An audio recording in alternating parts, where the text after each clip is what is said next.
Topic ఏదైనా సరే మనం మాట్లాడుకోవడం మాత్రం నాకు ఇప్పుడు చాలా హ్యాపీగా ఉందండి. ఎందుకంటే మనకు మంచి సబ్జెక్ట్ ఉంది పాలిటిక్స్, పాలిటీషియన్స్. ఈ పాలిటీషియన్స్ మాట్లాడే మాటలు, వాళ్ళు విమర్శించే విమర్శలు, వాళ్ళు చేసే ఇది అంతా గూడా డెఫినిట్‌గా నాలాంటి యూట్యూబర్స్‌కి, నాలాంటి వాళ్ళకి ఒక పెద్ద మేత దొరికినట్టేననమాట. కాకపోతే అది మనం ఎలా వాడుకుంటున్నాం, ఏం చేస్తున్నాం అనేది మన పర్సనల్ ఇష్యూ. సరే ఇంతకు ముందు వీడియోలో నేను ఒక విషయం చెప్పానండి. మన మాటే మన భావం. మన భావం మీద వ్యక్తపరిచేదే మన మాట. అటువంటిది మనం చెడ్డగా భావం వ్యక్తం చేస్తే చెడ్డ వలె మది ఎలా ఉంటే బతుకు అలా ఉంటది అని కూడా నేను ఇంతకు ముందు వీడియోలో ఒకసారి చెప్పా మీకు. మన మది, మన ఆలోచన ఎలా ఉంటదో మన మాట అలాగే ఉంటది. తర్వాత మన బ్రతుకు కూడా అలాగే మారుతుంది అనేసి చెప్పాననమాట. సో, ఇవన్నీ మనం ఒక యుద్ధం నుంచి నేర్చుకోవచ్చండి. ఎందుకంటే మహాభారత యుద్ధంలో శ్రీకృష్ణుడు అర్జునుడికి చెప్పిందే భగవద్గీత. దాని మీదే మనం అందరం ఇప్పుడు బ్రతుకుతున్నాము, నడుస్తున్నాము. అంతా మనకి పారామీటర్ అదే. హిందూస్‌కి పారామీటర్ భగవద్గీత. అసలు చెప్పాలంటే అది హిందూస్‌ది కాదండి. అందరికీ ఇక్కడ పారామీటర్ భగవద్గీత. అలా యుద్ధం అంత గొప్పదండి. యుద్ధంలో అంత ఉంటది సంఘర్షణ. ఒక సంఘర్షణ నుంచే ఏదైనా సరే మంచైనా, చెడైనా పుడుతూ ఉంటది. సంఘర్షణ నుంచే బుద్ధి మనిషి తను మార్చుకుంటూ ఉంటాడు. సో, ఇవాళ ఆంధ్రప్రదేశ్‌లో వచ్చిన సంఘర్షణ, జరిగే సంఘర్షణ చిన్నది కాదండి. ఎందుకంటే ఒక వ్యక్తిని ఎదుర్కోవడానికి పెద్ద కూటమి ఏర్పడవలసి వచ్చింది అంటే శక్తి ఎంత బలమైనదో మనం తెలుసుకోవాలి. అంటే అటు శక్తి బలమైనదా, ఇటు శక్తి బలమైనదా పడేస్తే ఎంతసేపండి, ఏదైనా 5 నిమిషాలే. పడేస్తే పడిపోయేది ఎంతసేపు 5 నిమిషాలు. కానీ నిలబెడితే నిలబెట్టడం అనేది మంచిని నిలబెట్టగలిగితే మనం నాకు చాలామంది చెబుతూ ఉంటారు ఫోన్ చేసి, లత గారు మీ శారీ బాగుంది, మేడం గారు మీ శారీ బాగుంది, మేడం మీరు బాగున్నారా అండి అలా.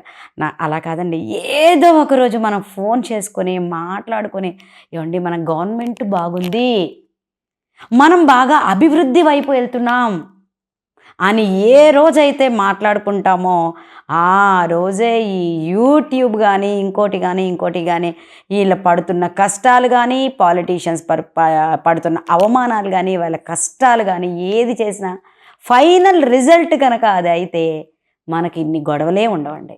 కానీ అట్లీస్ట్ మనం కోరుకుందామండి, ఏదో ఒకరోజు మనం కాల్ చేసుకుని, ఏంటి ఇది బాగుంది కదా, ఈ వీళ్ళు ప్రవేశపెట్టినటువంటి ఈ యాక్ట్ ఇలా ఉంది కదా, ఈ యాక్ట్ బాగుంది కదా, ఇది బాగుంది కదా అని చెప్పుకోగలిగిన రోజు మనకి రావాలి.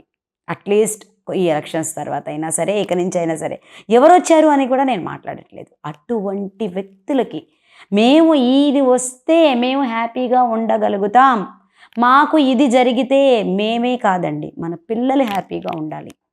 మన పిల్లలు నెక్స్ట్ జనరేషన్ అండి, ఫ్యూచర్. ఇది వరకు రోజుల్లో తాతగారు కంపల్సరీ చాలా పల్లెటూళ్ళలో పెద్ద చెట్టు ఉందంటే మీరు చూడండి, వెళ్ళి మా తాతగారు వేశారండి చెట్టు అంటుంటారు.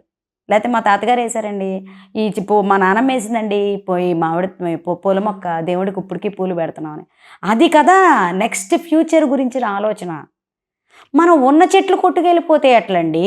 మనకు భూమి మీద నడిచే మనం ఒక్కలమైనా భూమి మీద ఉన్నది. దయచేసి ఇప్పటికన్నా కొంచెం ముందు చెట్లను బతికిద్దామండి. దయచేసి అర్థం చేసుకోండి అందరూ. సో, దాన్ని బట్టి కొంచెం అర్థం చేసుకోవాల్సింది ఏంటంటే, అసలు ఎందుకండి అంత అంత డిస్ట్రక్షన్ అవసరమా అనేది మనం ఒకసారి ఆలోచిద్దాం. ఎందుకంటే చెట్లను పెంచడం మన సంస్కారం అండి. అది మన కల్చర్ అంతే. ఏనాడో మనం చిన్నప్పుడు చదువుకున్నాం. అశోకుడు రోడ్ల పక్కన చెట్లు నాటాడు, చెట్లు పెంచాడు, నీళ్ళ వసతి కల్పించాడు. అవన్నీ చదువుకొని ఇప్పుడు ఒక్కసారి మనం ఇప్పటికి కూడా చిన్నప్పుడు చదువుకున్నది ఒకసారి గుర్తు చేసుకోకపోతే కష్టం అవుద్ది. సో, మనందరి డ్యూటీ ఏంటంటే చెట్లను పెంచాలి, మన వార్మింగ్ తగ్గించుకోవాలి, గ్లోబల్ వార్మింగ్. దాంతోపాటు పెంచేవాళ్ళని కూడా పెంచుకోవాలి. తప్పదండి, మనం పెంచేవాళ్ళ వైపే ఉండాలి, కట్ చేసేవాళ్ళ వైపు ఉంటే కుదరదు. ఎట్టి పరిస్థితిలో మనం పెంచాల్సిందే, గ్లోబల్ వార్మింగ్ తగ్గించుకోవాల్సిందే. చక్కటి భారతదేశాన్ని మనం మన ఫ్యూచర్ జనరేషన్కి అప్పచెప్పాల్సిందే. ఇది మన బాధ్యత. ఎందుకంటే భూమి మీద నుంచే మనం వెళ్ళిపోతాం. భూమి ఇలాగే ఉంటుంది, గుర్తుపెట్టుకోండి. ఈ ఆస్తులు, ఈ నగలు, ఈ పొలాలు, ఇళ్ళు ఇవన్నీ వెళ్ళిపోతాయి. అన్నీ అక్కడే ఉంటాయి, మనం మాత్రమే వెళ్ళిపోతాం. అది ఒక్కటి గుర్తుపెట్టుకుని మనం నడిస్తే ఇంత డిస్ట్రక్షన్ చేయకుండా కూడా పాలిటిక్స్ చేయొచ్చు అనేది నా ఉద్దేశం అండి, అంతే. ఇంత డిస్ట్రక్షన్ లేకుండా దీన్ని తెలివిగా వాడుకుని పాలిటిక్స్ నేర్చుకోవచ్చు, పాలిటిక్స్ మనం చేయొచ్చు. నేను ఎవరికి అని చెప్పట్లేదు, మీరు ఎవరు కావాలో డిసైడ్ చేసిన శక్తిని పొందండి. ఆ శక్తి కులం ద్వారానో మతం ద్వారానో కాదండి, మనకి మనంగా రావాలి. మన జ్ఞానం ద్వారా మనం ఆ శక్తిని పొందాలి. అది చాలా ఇంపార్టెంట్. ఏది అవసరం మనకి, రేపు ఏది అవసరం, రేపు ఇక్కడ మనం ఉండమండి. ఇంకొక 10 ఏళ్ళ తర్వాత కొంతమంది ఉండరు, 20 ఏళ్ళ తర్వాత నెక్స్ట్ డేనే రేపే కొంతమంది ఉండకపోవచ్చు, ఒక 50 ఏళ్ళ తర్వాత మనలో కొంతమంది ఉండకపోవచ్చు ఇక్కడ. కానీ భూమి అప్పుడు కూడా ఇట్లాగే ఉంటుంది. దాన్ని ఒక్కసారి మీరు విజన్ వేసుకొని చూడండి, అది ఎలా ఉంటే బాగుంటుందో అలాగే ఉంచుదాం. సో అలాగే ఉంచడంలో మన బాధ్యతతో పాటు ఓటు కూడా మన బాధ్యతే. ఓటు హక్కు ఎలాగో బాధ్యత అండి, అసలు ఓటింగ్ బాధ్యత, మనల్ని మనం చేసుకోవటం బాధ్యత. ఇంత గొప్ప అవకాశం డెమోక్రసీలో మనం ఉన్నందుకు గాను మన ఓటు హక్కు మీద ఎటువంటి నెగిటివ్ ఇన్ఫ్లుయెన్స్లు అర్థమైంది కదా. మనకు బాగా దగ్గరకున్నది కులం, మతం, డబ్బు అందరికీ కావాలండి, వద్దని కాదు, ఇస్తే అది ఎవ్వరూ వద్దనలేరు. డబ్బును కాదు అని చెప్పేసి ఇవాళ ఓటేయగలిగిన శక్తి ఇంకా భారతదేశంలో పెద్దగా ఎక్కువ మందికి లేదండి. అందులో ఆంధ్రప్రదేశ్ మరీ ఇలా అయిపోయింది.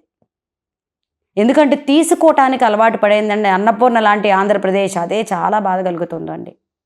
తీసుకోవడానికి అలవాటు పడింది. దీని గురించి ఇంకో వీడియోలో మాట్లాడుకుందాం మనం. కాబట్టి ఓటింగ్ ముందు ఒక్కసారి ఆలోచించుకోండి, కన్స్ట్రక్షన్ కావాలా, డిస్ట్రక్షన్ కావాలా, చెట్టు పెంచాలా, చెట్టును కొట్టేయాలా, ఇది చాలా ఇంపార్టెంట్ అండి. చిన్నగానే కనిపిస్తుంది కానీ దీని ఇంపాక్ట్ చాలా ఎక్కువ. ఒక్కసారి ఆలోచించండి. సబ్స్క్రైబ్ చేయండి, లైక్ చేయండి, టంగు మనకి గంట కొట్టండి.